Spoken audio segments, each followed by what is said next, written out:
Hello বন্ধুরা, শুভ সকাল সবাইকে। আজকে সকালে বাড়ির কাজ সেরে খাওয়া দাওয়া করে চলে আসলাম মাঠে, কারণ মাঠে আমাদের জমির কিন্তু ধান গ্রামের মানুষ কিভাবে কষ্ট করে কাজ করে।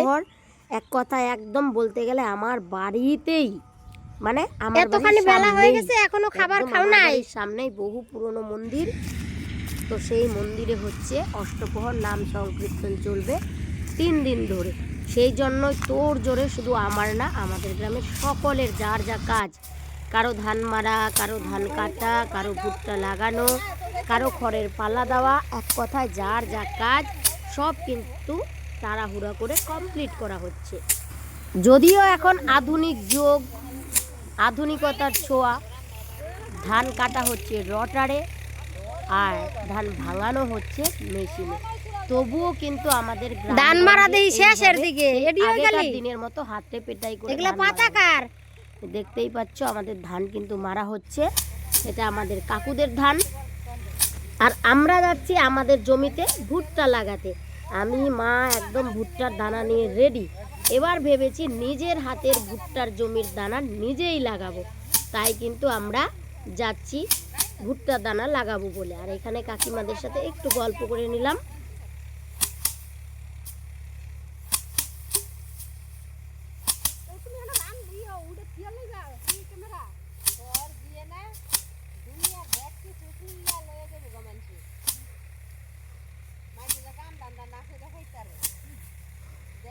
মানছে আরো কাম শিখবো যে গ্রামের মানুষে কত কষ্ট করে কাম করে, পরে হেরা বইয়া বইয়া ভাত ফুটাইয়া খায়, ফুটানি কইরা।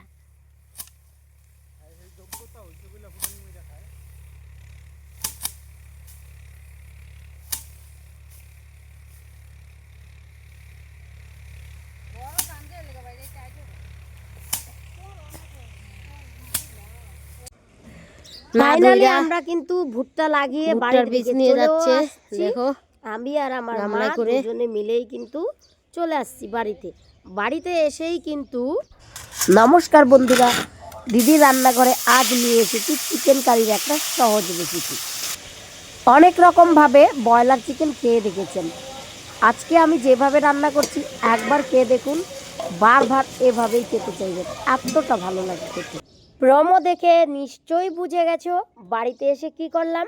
বাড়িতে এসে ব্যাস স্নান সেরেই কিন্তু আমার যে ইউটিউব চ্যানেল দিদির রান্নাঘর চ্যানেল, সেই চ্যানেলের জন্য একটা চিকেন কারির রেসিপি আর কি শ্যুট করলাম। চিকেন কারির এই রেসিপিটা আমার ইউটিউব চ্যানেল দিদির রান্নাঘরে দেওয়া আছে, তোমরা অবশ্যই দেখে নিয়ে একদিন বাড়িতে রান্না করো, খেতে এত ভালো লাগে, নিজেরা না খেলে তো বুঝতেই পারবে না।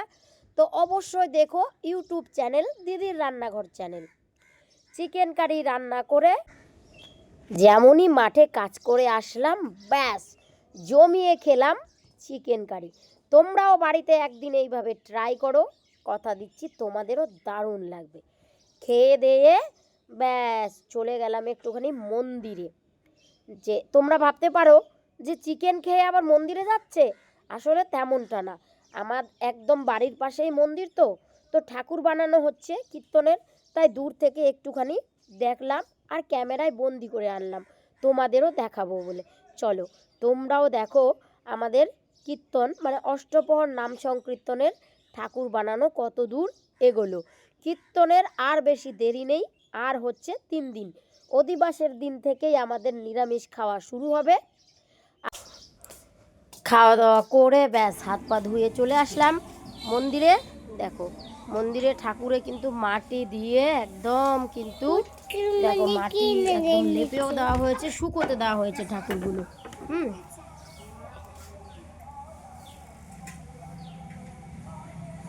কৃষ্ণ রাধা গৌর নিতাই।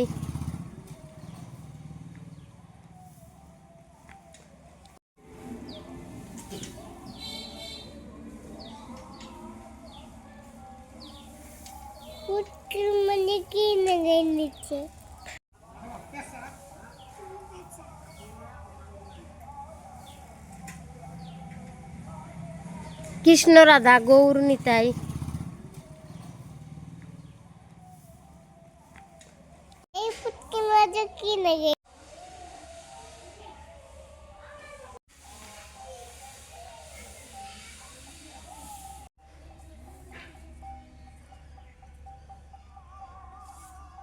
শাড়ি পরাই। এদিকে কারিগর কাকাও চলে আসছে। কারিগর কাকা এদিকে হচ্ছে ঠাকুরের যে পদ্ম ফুলের পাতাগুলো পাপড়িগুলো সেগুলো তৈরি করছে। আর মন্দিরের পাশেই এই ঠাম্মাদের বাড়ি, ঠাম্মারা দেখো খড়ের পালা দিচ্ছে। সারা বছর গরুকে খাওয়ানোর জন্য খড়ের পালা দিচ্ছে। এইভাবে রাখলে কিন্তু খড় আর নষ্ট হবে না, আর বছর ধরে গরু কিন্তু খাবে। দেখাইনি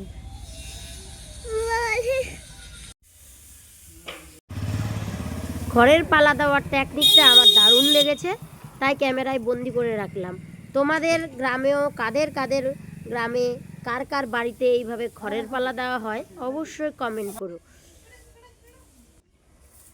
এদিকে কারিগর কাকা দেখো ওই ঠাকুরের চূড়ার যে ডিজাইন কলকাগুলো, সেই কলকাগুলো লাগাচ্ছে। দেখো দেখতে কিন্তু দারুণ লাগছিল, হাতের কাজ এত ভালো কারিগর কাকার। এর আগে লক্ষ্মী ঠাকুর বানানোর ভিডিও দিয়েছি, তোমরা লক্ষ্মী ঠাকুরটাও অনেকে দেখেছো, অনেকে লাইক কমেন্টও করেছো। আর এখন বানাচ্ছে কীর্তনের ঠাকুর, মানে কৃষ্ণ রাধা আর হচ্ছে 6 গোসাই। তো হনুমান আছে, শিব ঠাকুর আছে, এক কথায় সব ঠাকুর। এই কারিগর কাকা কিন্তু আমার জন্মের আগের থেকেই ঠাকুর বানায়। এত ভালো হাতের কাজ, দারুণ ভালো। তোমাদের যদি কোনো ঠাকুর বানানোর প্রয়োজন হয়, দুর্গা ঠাকুর সহ সব ঠাকুর কিন্তু এই কারিগর কাকা দারুণ সুন্দর করে বানায়।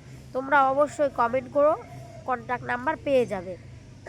কারিগর কাকা যেমন ভালো ঠাকুর বানায়, ঠিক তেমন ভালো তার ব্যবহার। আর দাম নিয়ে কোনো ঝামেলাই হবে না, একদম ন্যায্য মূল্যে কিন্তু পেয়ে যাবে। এই যে দেখো পাপড়িগুলো, পদ্ম পাতার পাপড়িগুলো অলরেডি বানিয়ে শুকোতে দিয়েছে। শুকানো হয়ে গেলে পরে কিন্তু লাগানো হবে। কাকু নিজের হাতে কিন্তু একদম সম্পূর্ণ ঠাকুরগুলো একা হাতে বানিয়েছে। হ্যাঁ, কারিগর কাকুর অ্যাসিস্ট্যান্ট আছে, কিন্তু এবারে ঠাকুর বানানোর সময় ওই অ্যাসিস্ট্যান্ট কাকু কিন্তু আসেনি, তাই কারিগর কাকু নিজেই কিন্তু পুরো ঠাকুর বানাচ্ছে। আর আমার অভ্যাস ছোটোবেলা থেকে, যখনই ঠাকুর বানাবে মন্দিরে 14 পাক দিতেই হবে, এটা আমার অভ্যেস। খুব ভালো লাগে আমার ঠাকুর বানানো। ঠাকুর বানানো না, এক কথায় হাতের কাজ যে কোনো দেখতেই আমার খুব ভালো লাগে। ছোটোবেলা থেকেই হাতের কাজের উপর ইন্টারেস্টটা আমার একটু বেশি। সেই জন্যই আমি কিন্তু আমার দিদির রান্নাঘর চ্যানেলে বিভিন্ন রকম উনুনগুলো নিজের হাতে বানাই। ওই যে বললাম, হাতের কাজ দেখতেই আমার ভালো লাগে, আর যেটাই দেখি সেখান থেকে কিছু শেখার চেষ্টা করি। কারণ আমি মনে করি আমি সব পারি, আমি সব বুঝি, এরকমটা না। ছোটদের কাছ থেকেও শেখার অনেক কিছু থাকে, বড়দের কাছ থেকে তো আছেই। তাই কাজ শিখতে আমার কিন্তু খুব ভালো লাগে। প্রতিদিনই কাজের ফাঁকে 14টা পাক দিই, আর কারিগর কাকার সাথে জমিয়ে গল্প করি, আর দেখি হাতের কাজ কত সুন্দর, কতটা নিখুঁত। আবার কালকে কখন আসবা? ঠিক নাই, বাড়িতে আর একটা কাজ আছে, ওটা একটু করা লাগে তো। ও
তিন দিন পরে কীর্তন লেগে বোঝে, আর সেই জন্য শুরু হয় নাই, এই যে হচ্ছে মন্দিরের টুকিটাকি যা কাজ সব কিন্তু তোড় জোরে চলছে।